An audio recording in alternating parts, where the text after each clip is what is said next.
live long and prosper. So in this video series, I'm going to be talking through the social justice elements of every episode of the original series of Star Trek.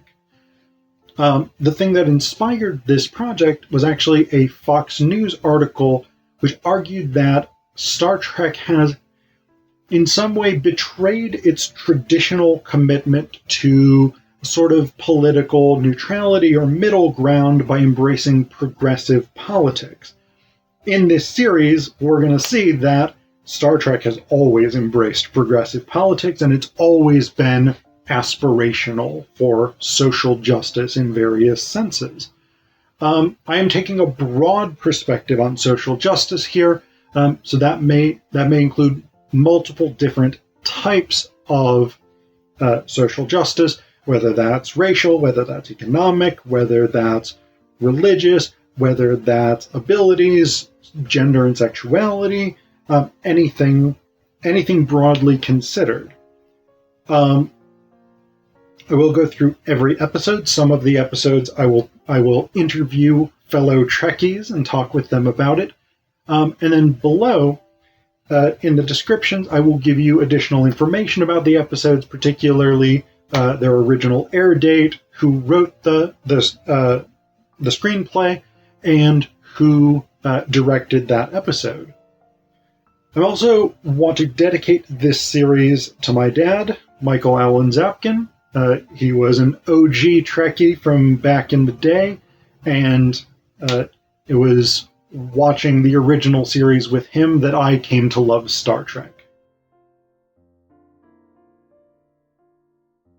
In this video, we're going to talk about one of my favorite episodes from the original series, The Gamesters of Triskelion. So in this episode, Kirk, Chekov, and Uhura are sort of snatched off the Enterprise by some entities called the Providers, and they're brought to the planet Triskelion. Basically, this is a slave-based gladiatorial society in which the Providers have enslaved beings of a bunch of different species from across the galaxy, and they bet on who will win fights between them. So that's the basic gist of it. Kirk, Uhura, and Chekov obviously are not real thrilled with being made thralls, which is the term for the enslaved gladiators. They are very, very resistant to this, and they keep getting zapped with their collars of obedience, which are basically like, you know, like on dogs where they have the anti-barking collar or an electronic fence kind of thing where it just like, I don't know, zaps the dog or whatever. That's pretty fucked up, by the way, if you ever really think about that. But that's essentially what they have. Like, these are collars that are like, oh, I'm now choking you or electrocuting you or whatever it is. And so they are making various attempts to escape and to disobey and to not fight the other thralls and whatever it is. They keep getting punished, etc., etc. They also are each assigned drill thralls, people who will train them to fight. Kirk is assigned Shauna, who is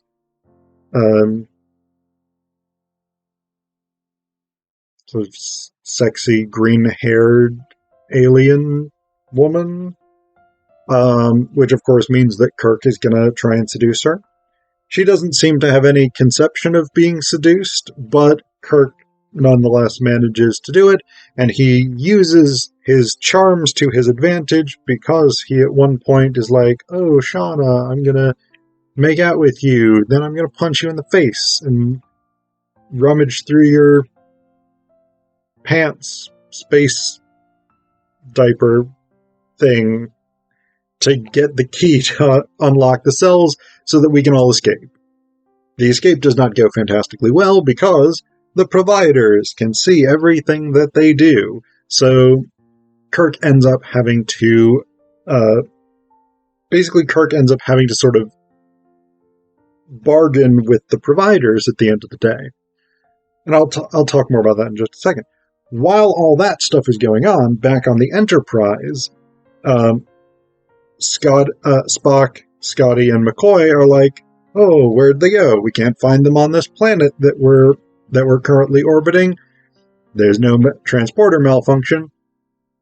And so eventually they go off because the sensors pick up a ionization trail through a hydrogen cloud or something like that. And Spock's like, "Well, that's the best lead we've got. Let's go." Scotty and McCoy are not real thrilled with this plan, and they each sort of object to it. And Spock is basically like, "Well, I'm in command, so we're doing what I want to do." So eventually the Enterprise actually gets to the planet Triskelion at the point where Kirk and the others are trying to make their escape. And so Kirk basically challenges the providers,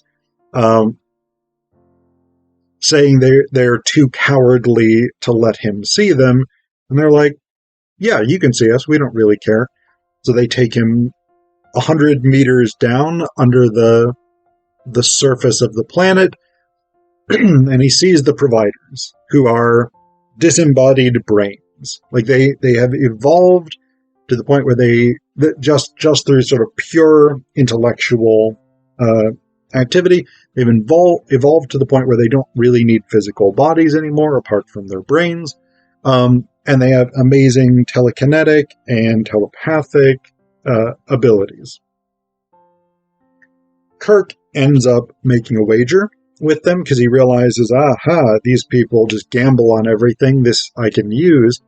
And so he wagers that he and the Enterprise crew can defeat an equal number of thralls.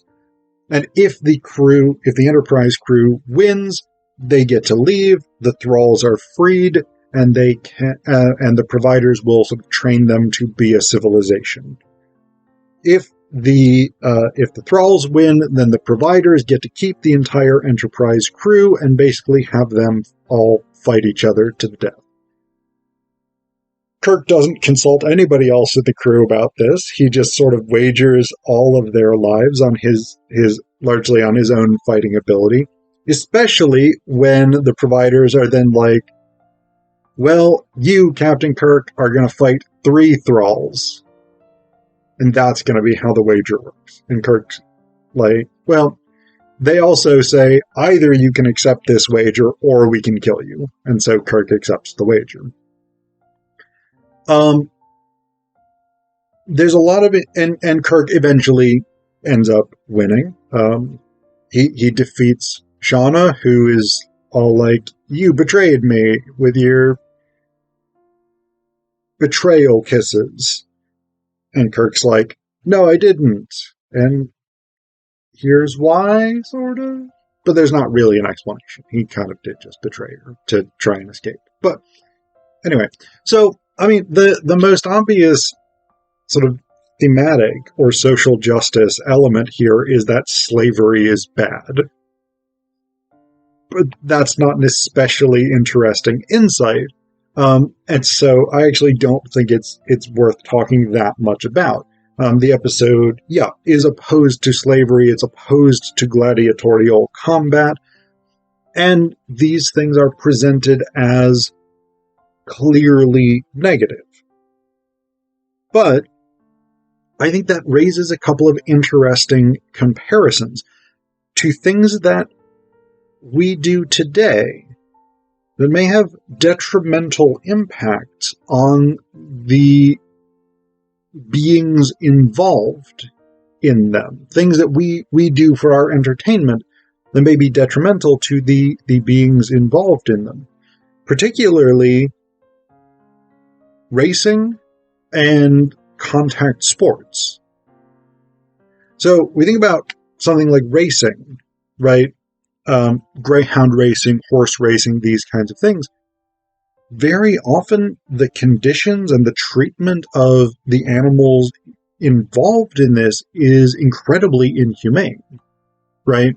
Like, this isn't something I know a massive amount about, but I've read not that long ago about some of the treatment of racing greyhounds and how they're like systematically undernourished, getting usually like one meal a day, how they are kept in cages basically all of the time that they aren't training, and they have a rigorously enforced sleep schedule that really disrupts their natural biological rhythms as dogs, and all of these things. Apparently, for people like it's actually really quite difficult to get people to adopt racing greyhounds after they are done with their racing careers, because they have so many behavioral issues and stuff like this from the way that they have been socialized, I guess, the way that they've been trained to live in their time as racing greyhounds. We have similar issues with horse racing, right? Like, there are some, obviously there are people, there are individual trainers of greyhounds, of horses, whatever it is, who are very humane and who really care for their animals and treat them well, etc., etc. But there's also a lot who do not. There are a lot of issues with animal abuse in these kinds of fields, and yet humans very often have little problem going to the track and betting on these creatures racing, being forced to race, essentially. And one of the things that the providers do say to justify their treatment of the thralls is that they use only creatures from inferior races, from inferior species. Human essentialism, human exceptionalism, rather, this sort of ideology that human beings are separate and better than other creatures, than other living things on this planet, or other planets, I guess. Like, that is one of the fundamental ethical or ideological justifications for the treatment of racing dogs, racing horses, etc., etc.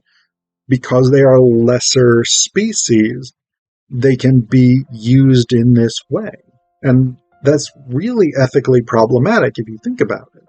I mean, if you actually consider that this involves the direct exploitation of living creatures, sentient creatures, for human entertainment, it's really problematic.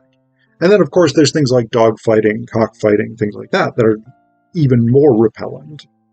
And, fuck those people who are engaged in that. But, again, these kinds of things. But then the other element is contact sports, right? Because, I mean, at least in the US, I think racing, horse racing, dog racing, things like this, they are popular, but they're not incredibly popular, I think. They're not, like, there are people who do regularly go to these races and stuff like that, but it's not one of, like, the major sports that people follow. But things like football and pro wrestling actually are. Football is by far the most popular sport in the US, and it is a full contact sport. Pro wrestling is an incredibly popular sport, makes massive amounts of money, and you have the same kinds of issues.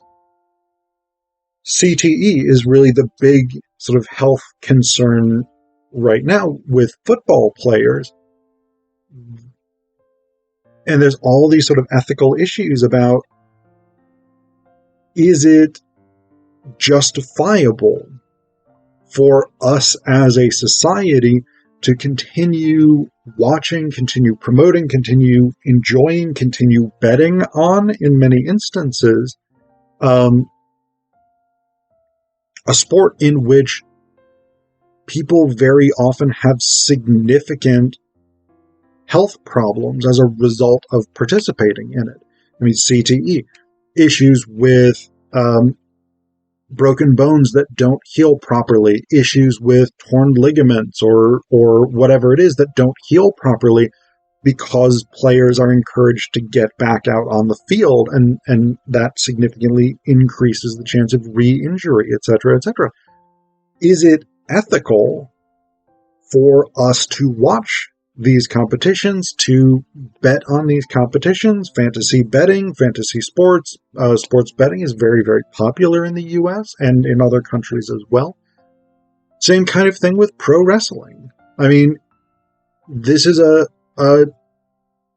sport, this is an activity that very often creates long-term health problems for the people who do it. And yet, we like watching it. The Gamesters of Triskelion, I think, raises these sort of interesting questions about the ethics of entertainment when that entertainment involves hurting, damaging, even killing other living beings for one's own amusement.